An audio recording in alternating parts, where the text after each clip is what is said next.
This your boy Zach Shirley, Christopher Walker, Quentin Coleman, Adrian Neal Jr. Hey y'all, it's your boy Harold. The Blackberry Review is here. So do what you gotta do, get ready, pop your popcorn. Sit back, relax Join us. for the journey that is Blackberry View. Watch the Blackberry Review. Hey y'all, and welcome back to another episode of the Blackberry View. This is episode 3. How are y'all feeling about episode 3? We're here. We're here. We make it. Yes. I'm How y'all? driving. Yeah.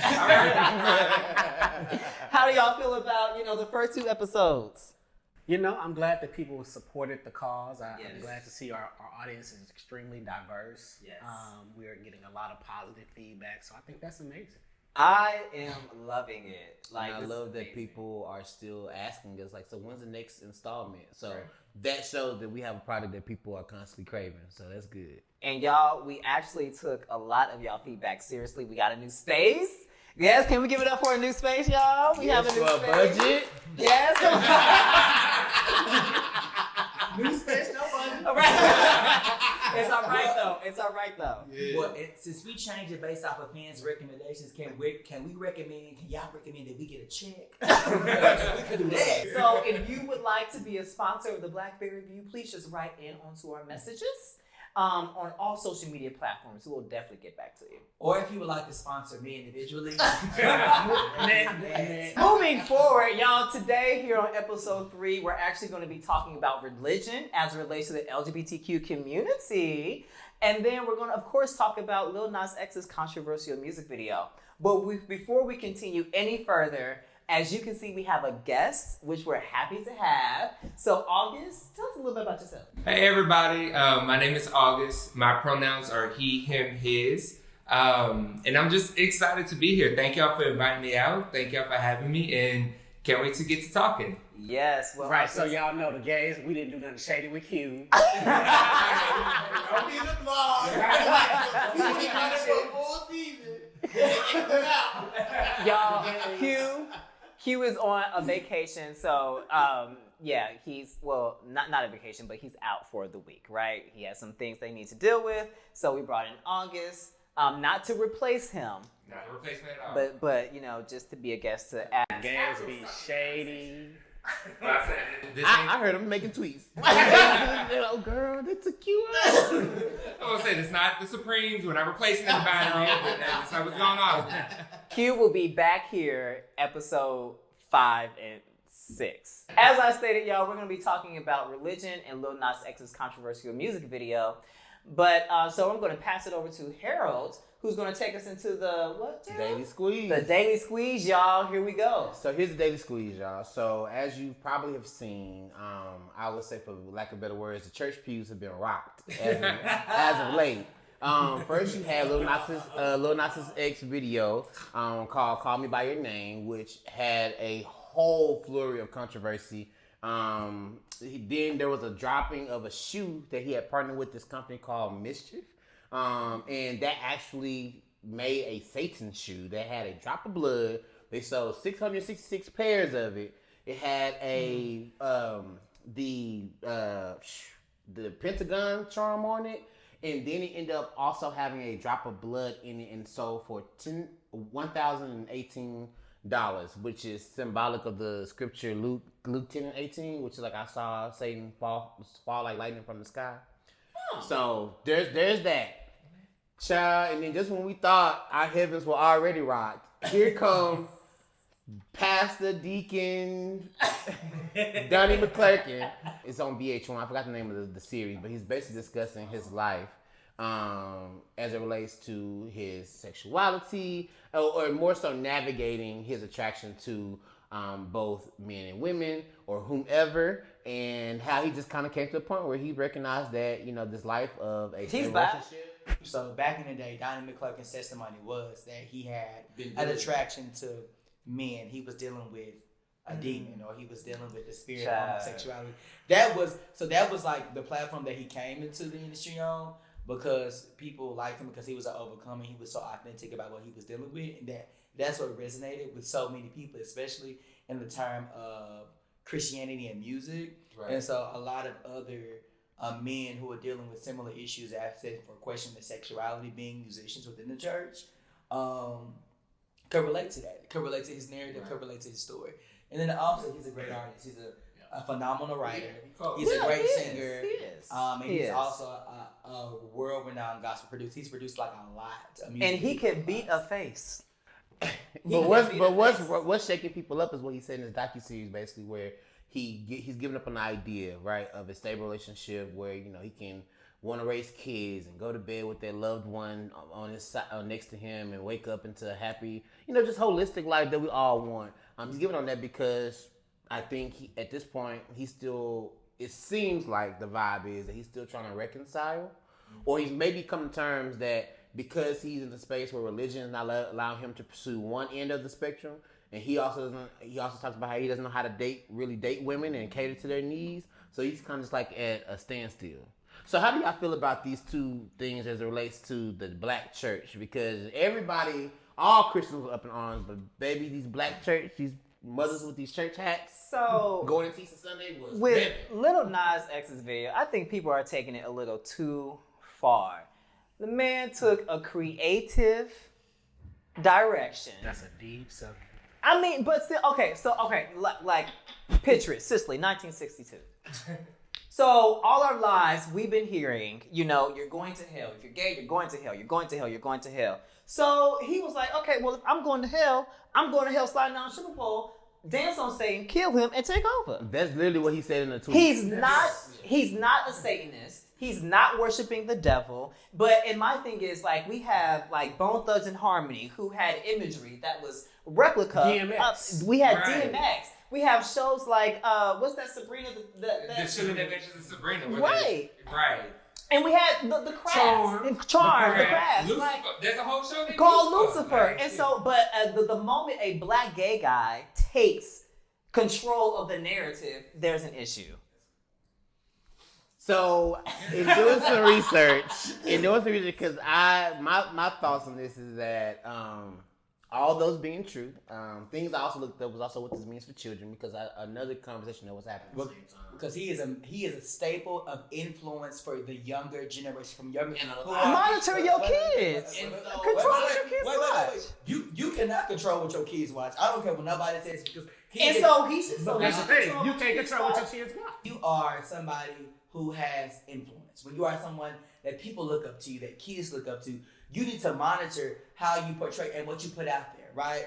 And so my thing about it is that, granted, the video was creative, right? And like I said earlier, it played on a lot of boundaries, but it was a lot of the reinforcing nature behind that. With the shoes, you partnered with the shoe company called Mischief to come out with a pair of shoes on 666 that had a scripture that sold for a price that relates to a scriptural text that talks about that's like, but the same shoe company did Jesus shoes. Let me finish.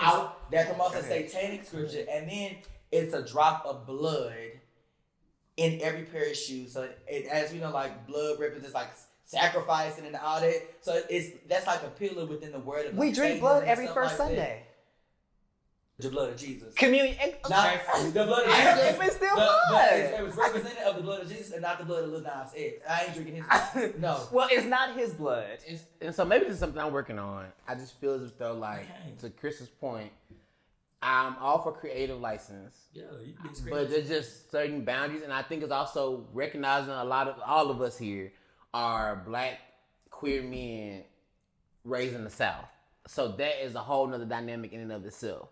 But so when I think about, like, to your point around the kids, so things that piqued my interest, I saw a tweet and somebody was like, okay, y'all tripping about the representation of the devil and influencing your kids, but meanwhile we had Cow and Chicken that had the devil with a big ass walking around. We had him in Powerpuff Girls walking around, very femme. We also had the devil, it was the devil portrayed somewhere else in some other cartoon show, and it's kind of like, I like, damn. And we definitely didn't think nothing of it. To Harold's point, we talk about boundaries, and to Chris's point, role models. One, boundaries are subjective. My boundaries are very different than Chris's, very different than Adrian's, August, Harold's. Secondly, as someone who lives in a world where they're constantly looked upon as being a role model or an example, that gets very tiring and exhausting.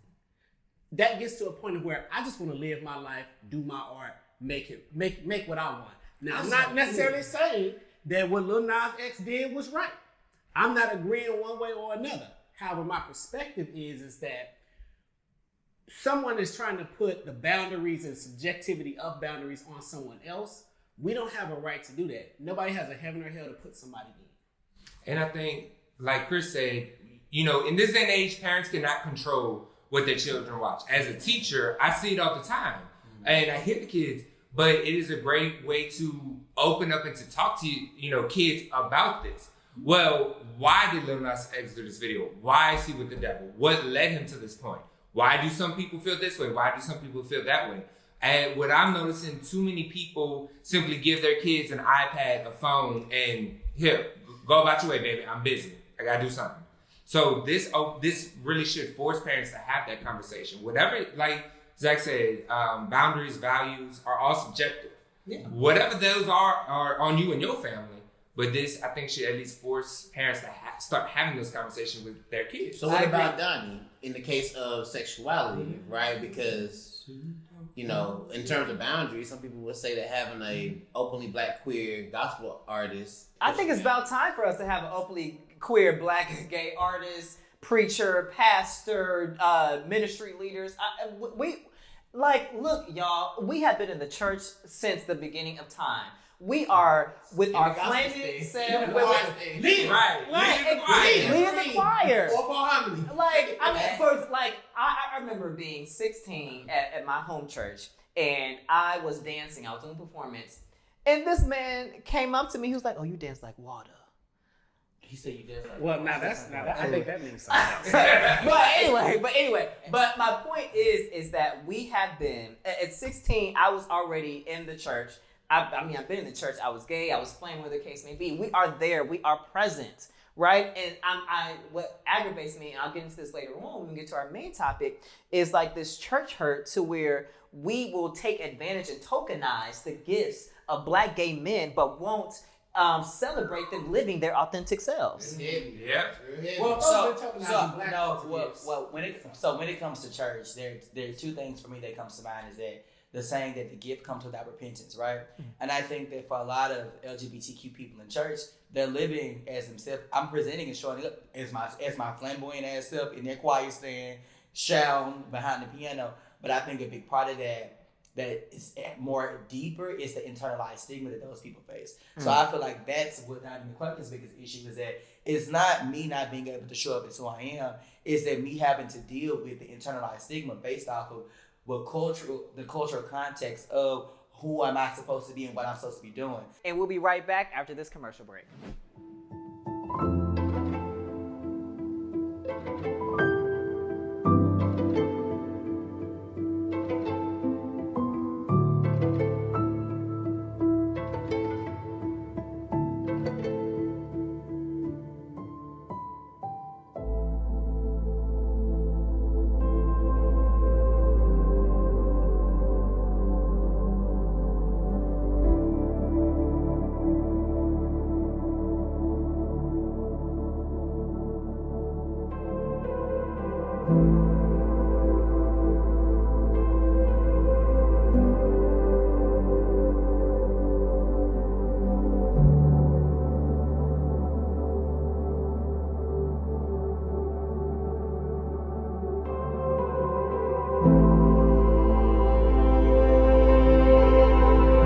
Welcome back, y'all, to the rest of our episode 3. So we just got finished talking about Lil Nas X's video as well as Donnie McClurkin and his journey.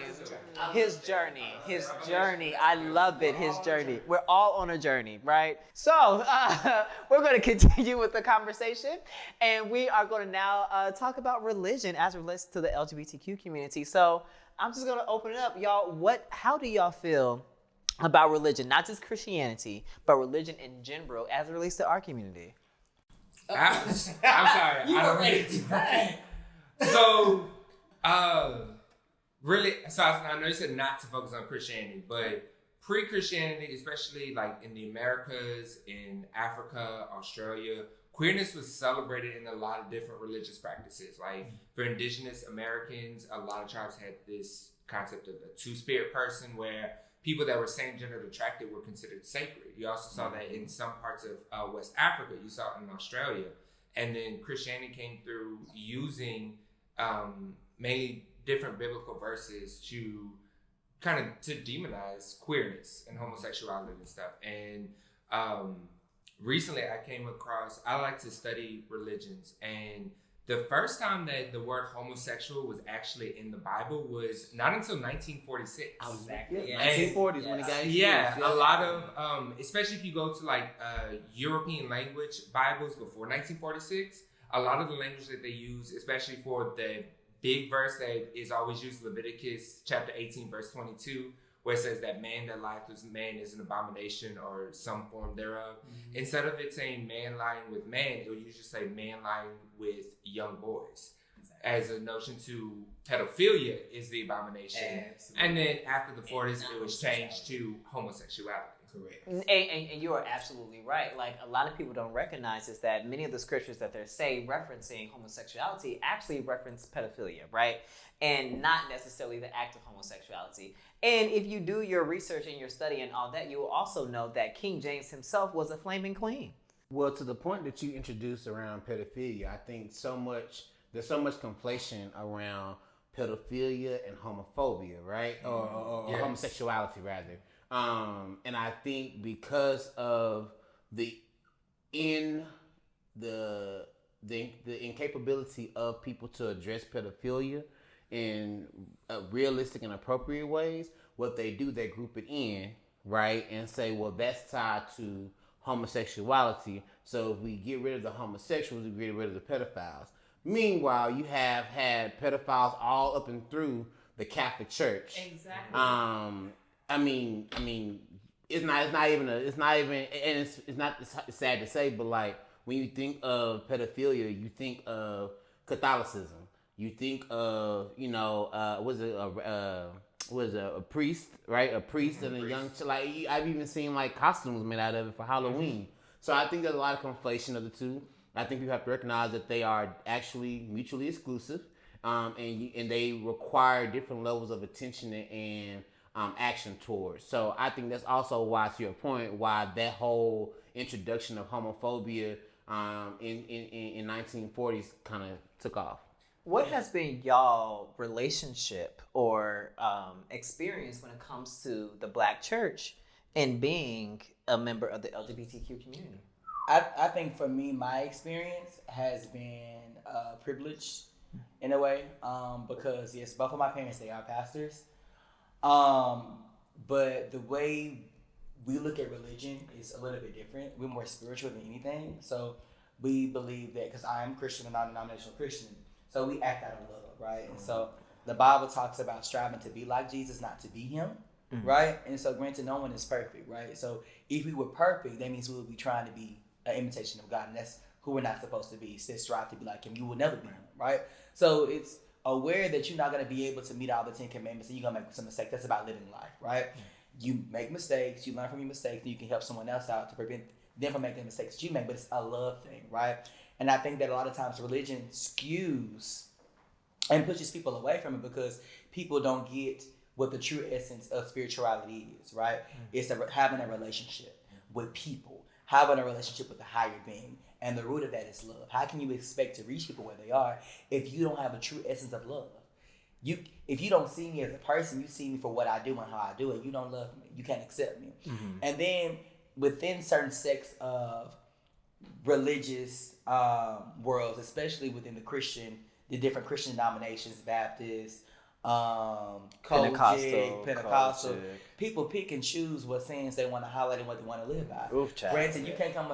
I don't want my son to be homosexual, but it's okay for me to be sleeping with every woman in the church, or it's okay for me to be stealing from the church tithes, or it's okay for me to be lying to my members, or it's okay for me to be a false prophet, telling people and speaking over their lives when I haven't even seen this happen before, and not making the connections to. Because realistically, the people who know better and do less are the people who gonna bust their ass wide open in here, because that's what the words say, right? Like Lil Nas X did. With gasoline drops on.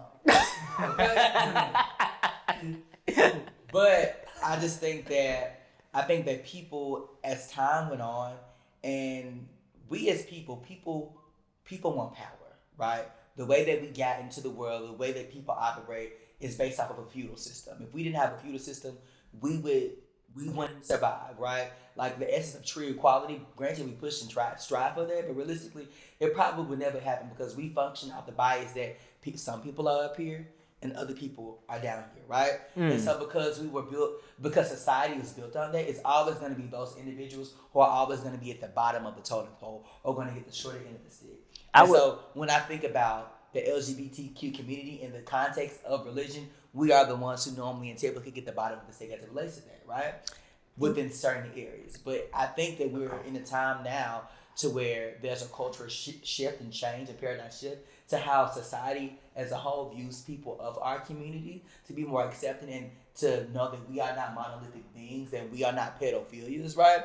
And so to your point, like a lot of times people associate pedophiles with being homosexual and like triggering young men into being homosexual. But realistically, if you look at the data, most men who were abused by other men at a younger age, they engage in toxic masculinity because they're trying to overcome the situations of what they experience. So that's the fact of the fiction as it relates to that, right? And so a lot of times people don't even sit in the data. They want to go off of what he's saying. She's saying what they think is. It's because it goes back to that system. They want to choose who to put down based off of what they don't believe because they want to hold a position of power. But now as we emerge and as we grow, things are changing. So I would say that I'm probably the least religious/spiritual out of all of us. And like being around us, I can pick that up. But I'm very similar to Chris in that I'm more spiritual than religious. I see religion as a way to have a thumb of oppression and power on people. And as a higher education professional, it is my job to dismantle that privilege. And so I don't necessarily buy into religion because of the fact that we weave it into virtually every aspect of our lives, especially as people of color, especially as Black folks. There's this fear of, you don't want to anger God. You don't want to make Jesus mad. And I respect that. However, also, I ask the question from a scientific, educated standpoint of, but why? And nobody can tell me why. And so I respect and honor the religious aspects that people have in their lives, especially growing up in the South. Right. But for me, it's just having that mindset of doing your own investigation and having your own original thought. Yeah. And then I think that so when my mama always told me, she said, Chris, religion is tradition and spirituality is connection. I like that. And so people need to focus more on the connections with other people and the connection with the higher being and connected with themselves and get out of those traditional ways. Because if we were going to be still stuck on tradition, back in the day, the tradition was that none of us would be able to be here right now being recorded, right? Being in this space. We'll be somewhere working on somebody's field picking cotton. We because would be getting stoned. That was their tradition, right? And so people need to realize that tradition changes with time. And that's the good thing about life. Like, we're all on a journey. Right, and we are ever growing. None of us are finished cookies. We're not. We're all still baking. My cookie is always baking. And then the plus side that I always thought about too, the plus side for me as it related to religion, was that because both ends of the spectrum, right? That it always gave me something to believe in, right? And I think that is vital as I grow up, as you grow up and grow up within this world, because this world can be tough. It gives you a type of faith or something to believe in. It teaches you how to build trust, right? Because outside of my parents, the first thing that I was taught to trust was God, right? It taught me how to be able to build trust. It gave me something to believe in. It taught me about faith, right? It helped me realize that, hey, Chris, you can be whoever you want to be. You just have to have faith that things are going to happen, right? Through the text. So certain scriptural texts and learnings that I learned within Bible school, I still carry with me on today. Like Samson and Goliath. I don't give a damn how big you are, right? I don't give a damn how big an obstacle may be, but I know if I work hard enough, I can overcome any obstacle that is put before me. The odds may be not in my favor. The odds may be stacked against me, but I'm not going to give up. That's right. Because I know I have the tenacity to be who I need to be and get over that hump and that hurdle, right? So things like that, the situation I already placed in those scriptural texts and Bible verses are things that have carried me through my life. Yeah, I think my experience with religion and spirituality kind of echoes similar. I think I gotten comfortable with I've gotten comfortable with spirituality and kind of have in some ways challenged and really critique the religion part. I will say going to church has been unique in and of itself because I think in some ways in the midst of a congregation I hear dog whistles that only I can hear as a person who's in the LGBTQ community. So when I think about, it always gets me. I was like, granted I'm single y'all.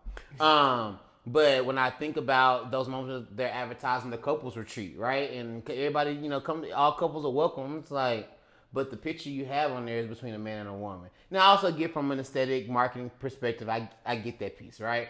But I'm also like, if I had a partner and I wanted to push the envelope and I say, well, babe, let's go to this couples retreat, will we truly be welcome? So it's one of those moments where I feel like I'm just always in a constant tug of war where I'm kind of in, kind of out. So I still daily reconcile what that looks like. And you're always welcome here when it comes to the Blackberry View. So we're actually going to take another commercial break and we'll be right back.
Hey y'all, and welcome back.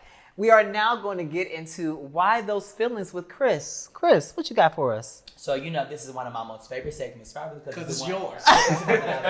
But people fail to realize how important feelings are and how we move, how we think about ourselves, and how people view us, right? Feelings are a big part of of our mental health, our emotional health, and our social well-being. So earlier I talked about Bible stories and how Bible stories and paraphrases and parables within the Bible can be so beneficial and how they were beneficial to my life. And earlier I said Samson and Goliath, but really I meant to say David and Goliath and then Samson and Delilah. So I'm very so much a tongue twister, so I apologize. Don't comment, hate tag me, hate bash me or nothing. So, but going back into it, so I want to know, you all, how do you feel about Bible stories and how they affect children and how they impact children as they look at themselves and how they view the world? For example, the story of Jesus, right? How Jesus was born, right? Everybody knows the story of Jesus, and that's why we celebrate Christmas, right? Quote unquote. Yes.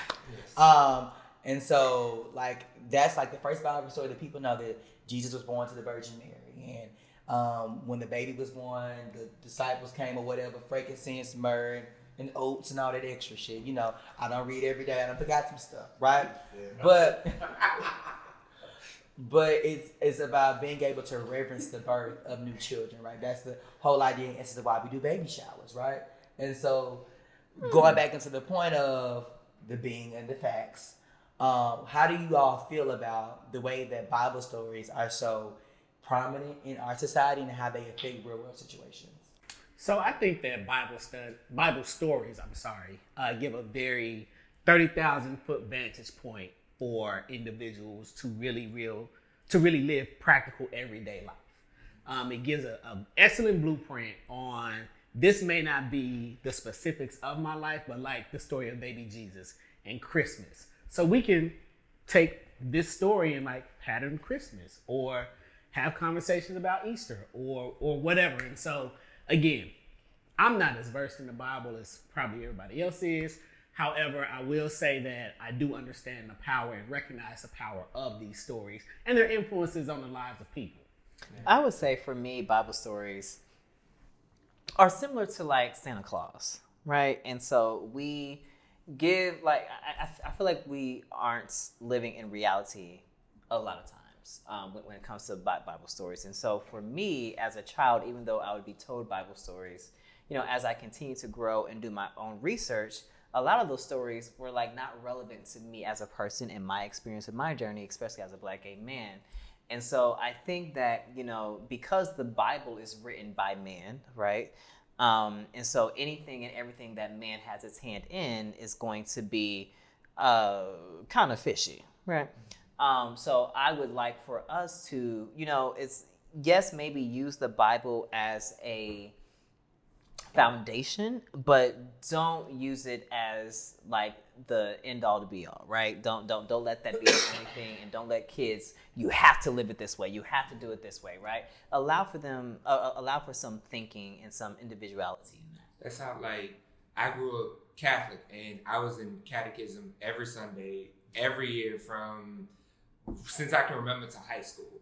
But my mom and like her side of the family, they're more spiritual than religious, like I was talking about earlier. And my mom would say that. She's like, use the Bible. It has a bunch of inspirational stories, but she's like, the Bible's not an instruction manual. Right. You don't have to do everything exactly by the Bible or your life isn't going to work. Right. She's like, the Bible was written thousands of years ago. We don't live like that no more. Stuff has changed over these thousands of years. So she's like, it was always like the Bible was always present in my home. I had the little children's Bible, but it was always taught to me as this like, it's inspirational stories, but you don't have to do everything by this exact book. Exactly. Right. Yeah, I think in many ways, when I used to read the Bible as a child, it's kind of scary. Like certain stories, without the appropriate context, can be really like scary to children. So when I think about the story of Jonah and the whale, right? And I think about, we oftentimes use that story as a staple of faith. But, I think when talking to children and when talking to people who are not oftentimes familiar and well-versed in Bible study, they can be an awesome reference from a Bible vantage point about confidence, right? And knowing, and almost kind of like, if you feel confident in something that you believe is true and you really stand firm in it, then take that leap, right? And don't second guess yourself, because if you second guess yourself, oftentimes you'll miss your mark. When I think about the story and acts of Meshach, Shadrach, and Abednego, right? In that fiery furnace, right? I think that's an awesome story to talk about activism, right? Because that truly was a test of them standing on something that they believed in and a whole government going against them. Right. And as a result, took them captive and actually was about to kill them as a result of it. And I think that would be so relevant under the context of activism in today's time. So I just think it's all about how you tell the story, right? I think we're so used to VBS, Vacation Bible School, for people who don't know what that means. Sunday school, and we have these very animated pictures of it, but I think in the context of where we are as society, then we need to also bring in some other elements, or again, to like that point of activism, or again, to that point of confidence, and what does that look like in any type of value or belief system that you have. So, right. And I think that what we're all trying to say is that it should be open up to be left to interpret it in whatever you need to interpret it to. Because people read things and they're going to be able to get things that are going to be relevant to their life and what they're going through. As you talked about that story, I thought about Moses, right? And so how Moses was able to use his privilege in the space that he used to free his people. Come on.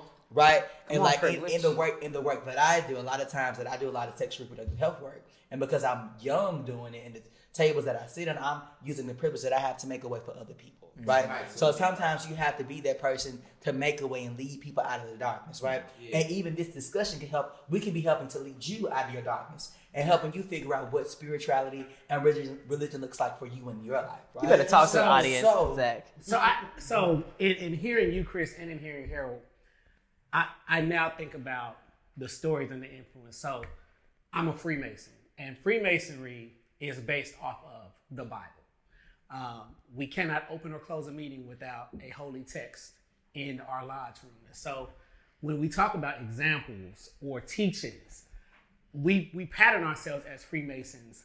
And Chris, you mentioned this earlier about people trying to aspire to be Jesus, but you can't. We talk about in Masonry the perfect ashlar versus the rough ashlar.